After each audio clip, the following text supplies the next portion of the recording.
नमस्कार सभी साथियों को, मेरा नाम है जुगनू चिल्लर। इस टाइम पे मैं खड़ा हूँ अपने खेत के अंदर और यहाँ पे हम तरबूज की खेती करने वाले हैं। 3 एकड़ का खेत वो लगभग तैयार है। यहाँ पे लास्ट जो काम है वो बचता है बेसल डोज डालने का। तो मेरे सामने आप देख सकते हैं बहुत सारे पैकेट रखे हुए हैं।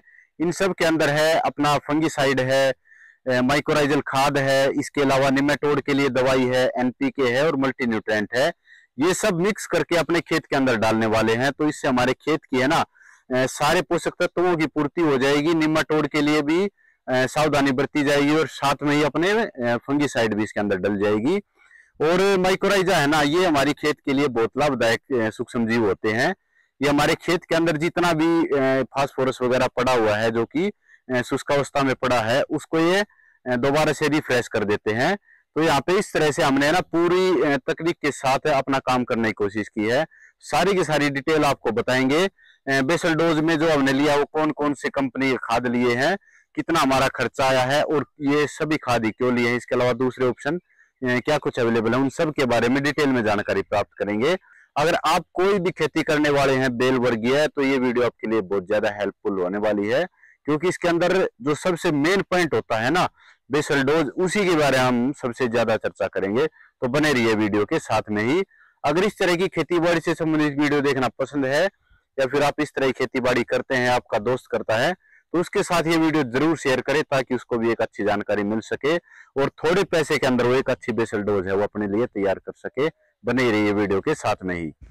ये है अपना पूरा खेत और यहाँ पे देख रहे हो ना 1 2 3 इस तरह से ना 17 लाइन इस वाले में निकाल रखी है और जो बाहर वाला खेत है उसके अंदर 19 लाइनें निकाल रखी हैं। और उस सब के अंदर यहाँ पे देख रहे हो ना गोबर की खाद है वो भी हमने डाल दी है। तो अब बारी आती है बेसल डोज की।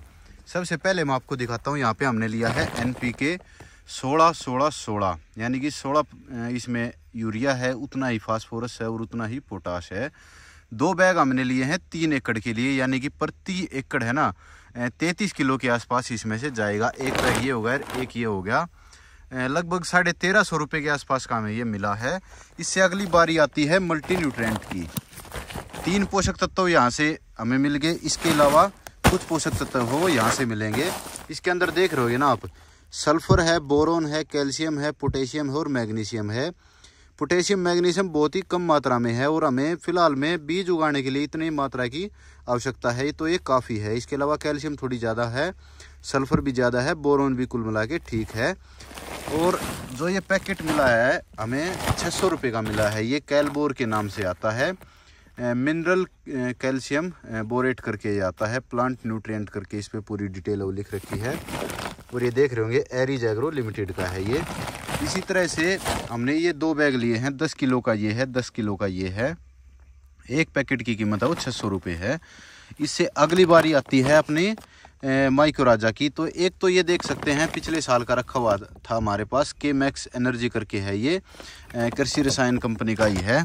यहाँ पे आप देख सकते हैं कुछ इस तरह से इसकी डिटेल है। और पूरा ये है ना, ये आप देख सकते हैं माइक्रोराइजल फंगी है इसके अंदर और अच्छी कंपनी है ये और अच्छा ही प्रोडक्ट है। लास्ट ईयर हमने यूज़ किया था, इसके रिजल्ट बहुत ही बढ़िया थे। इसके अलावा देख सकते हैं प्रभात कंपनी का हमने लिया है माइक्रोराइजल बायो फर्टिलाइज़र। इसकी जो कीमत है 500 रुपये है और इसकी कीमत थोड़ी ज़्यादा थी, 85 रुपये एक्यूरेट मेरे को याद नहीं है। 4 किलो ये हो गया और 4 किलो ये हो गया, तो 8 किलो हो गया ये 3 एकड़ के लिए ये है। इससे अगली बारी आती है निमेटीसाइड की। सबसे तगड़ा निमेटीसाइड बताया है आज तक का, बाकी हमने यूज़ करके नहीं देखा है, पहली बार यूज़ करेंगे। 2-3 डॉक्टरों से सलाह ली थी तो इसके बारे में बहुत ही पॉजिटिव रिजल्ट बताए थे। अडामा कंपनी का है ये और निमिड्स नाम से आता है। फ्लूनोसल्फोन करके 2% GR फॉर्म के अंदर ही आता है और 5 किलो का पैकेट है। और इसकी जो प्राइस है ना वो 2500 रुपये बताई गई है। इसके ऊपर 3200 रुपये का प्राइस है, 3250 रुपये का, लेकिन मार्केट में लगभग 2500 रुपये के आसपास देखने को मिल जाता है। मेरे गाँव में ये मेरे को मिल गया था। और इससे अगली बारी आती है जी फंगिसाइड की।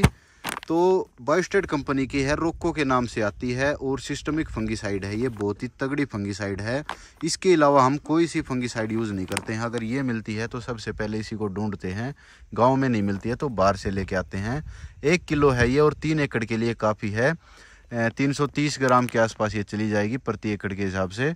और इसकी जो प्राइस है ना वो लगभग 1200 रुपये के आसपास की हमें मार्केट के अंदर देखने को मिल जाती है।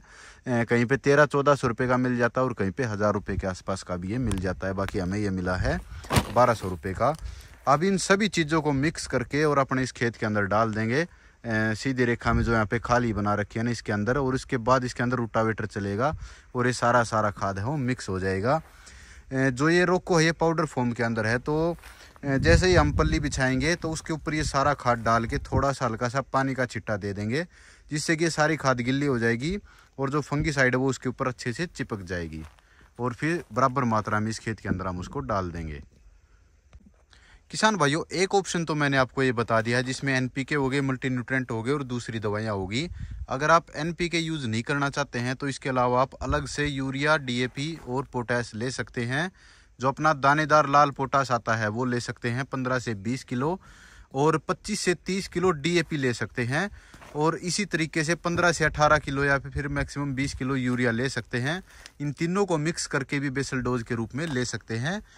और इस तरह से जो ये मल्टी न्यूट्रेंट है बहुत सारी कंपनियों के आते हैं, कोई भी अच्छी कंपनी का चूज करके वो भी आप मिला सकते हैं। आप बेसल डोज में भी दे सकते हैं या फिर ऊपर से अलग से छिड़काव कर सकते हैं, या फिर आप ड्रिप में भी चला सकते हैं। कई सारे लिक्विड माइक्रो न्यूट्रेंट भी आते हैं। और रोको अगर आपको नहीं मिलती है तो थाइपनेट मिथाइल 70% जो आता है, दूसरी कंपनियों का भी आता है, वो आप ले सकते हैं। इसके अलावा अगर आपको साफ मिल जाती है, बायोस्टिन मिल जाती है, तो वो दोनों भी आप ले सकते हैं। बहुत ही अच्छे रिजल्ट हैं उनके भी। और जो निमेटोड के लिए है ना बहुत सारी दवाइयाँ आती हैं, अगर आप यही वाली लेना चाहते हैं तो ये भी अच्छा ऑप्शन है। इसके अलावा आप कार्बोफ्यूरान भी डाल सकते हैं प्रति एकड़ के हिसाब से 4 से 5 किलो। अगर आपने पहले भी लगा रखी है फसल उसी खेत में तो आप उसकी डोज को 8 किलो तक भी लेके जा सकते हैं। और कार्बोफ्यूरान के अलावा और भी कीटनाशक आते हैं, उनका भी आप इस्तेमाल कर सकते हैं। बाकी ये वाला जो निमिट्स है इसके काफ़ी पॉजिटिव रिजल्ट बताए हैं, दूसरे किसानों ने भी इसको यूज़ करके देखा है, तो इसलिए हमने इसके वीडियो के अंदर लिया है और पहली बार हम इसको यूज़ करके देखेंगे। और निमेटोड की समस्या नहीं है तो आपको इस तरह के कोई भी खाद, इस तरह के कोई भी कीटनाशक वो लेने की ज़रूरत नहीं है। खाद है वो मिक्स कर लिया है और अब ये देख रहे हो ना श्यामू भाई चल पड़े हैं। अब थोड़ा थोड़ा है ना वो सभी की सभी नालियों के अंदर खाद है वो चला जाएगा। और इधर वाला जो खेत है ना वो पूरा तैयार हो चुका है। आप देख सकते हैं इसके अंदर ड्रिप भी आ चुकी है, सारा का सारा खाद है वो रोटावेटर से मिक्स करवा दिया है। और यहाँ पे अपनी वाली नालियों में देखोगे ना तो गोबर की खाद है वो डली हुई है, और अब थोड़ी थोड़ी ये वाली खाद है वो डल जाएगी इसी तरीके से। किसान भाइयों, आशा करते हैं ये वीडियो आपको पसंद आई होगी। अगर कोई जानकारी हमसे छूट गई है या फिर कोई गलत खाद का हम इस्तेमाल कर रहे हैं तो कमेंट सेक्शन में ज़रूर बताएं, हम उसके ऊपर भी विचार करेंगे और उसके अंदर सुधार भी करेंगे।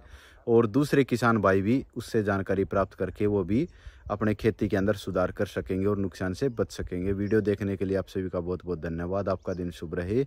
जय जवान, जय किसान, जय विज्ञान।